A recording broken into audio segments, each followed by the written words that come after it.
America के राष्ट्रपति Trump ने वो कर दिखाया जिसकी उम्मीद शायद ही किसी को थी।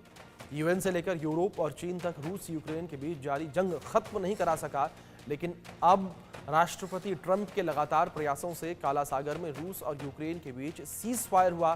पूरी खबर इस खास रिपोर्ट में देखिए।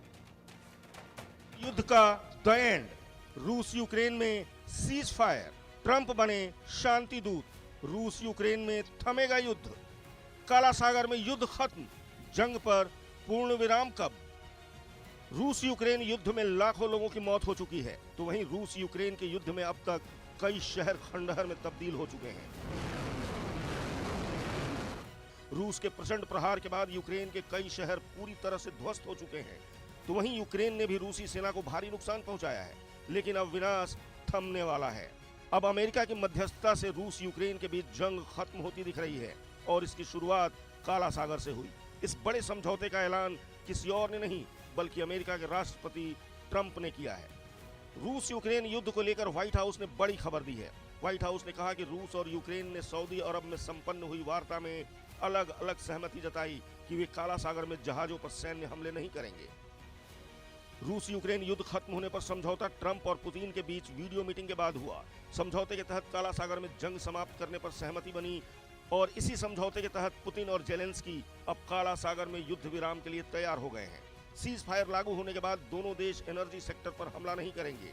इस समझौते से पहले सऊदी अरब में अमेरिका और रूस के बीच कई दौर की बातचीत हुई।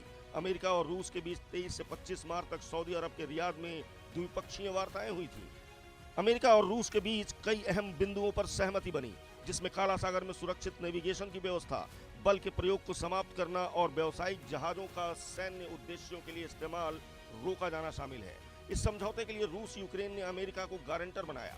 रूसी विदेश मंत्री सर्गेई लावरोव ने कहा, हमें स्पष्ट गारंटी की आवश्यकता होगी। दोनों देशों ने कहा कि वे समझौते को लागू करने के लिए अमेरिका पर निर्भर रहेंगे। काला सागर में यूक्रेन के साथ युद्ध विराम से रूस को भी बड़ा फायदा मिलने वाला है। यूक्रेन के साथ समझौते के बदले रूस को अमेरिका प्रतिबंधों में ढील देगा। अमेरिका ने रूस को उसके कृषि और उर्वरक निर्यात के लिए बाजारों तक पहुंच बहाल करने में मदद करने का वादा किया, जिसमें समुद्री बीमा की लागतों को कम करने में मदद और बंदरगाहों और पेमेंट सिस्टम तक बेहतर पहुंच सुनिश्चित करना शामिल है। रूस यूक्रेन के बीच युद्ध विराम को शांति के लिए अच्छी पहल मानी जा रही है, लेकिन जरूरत यह है कि ये सीज फायर सिर्फ काला सागर में ही नहीं बल्कि रूस यूक्रेन के बीच पूरी तरह से जंग रोकी जाए और संघर्ष की बजाय पूरे क्षेत्र में शांति हो। Bureau report, India news.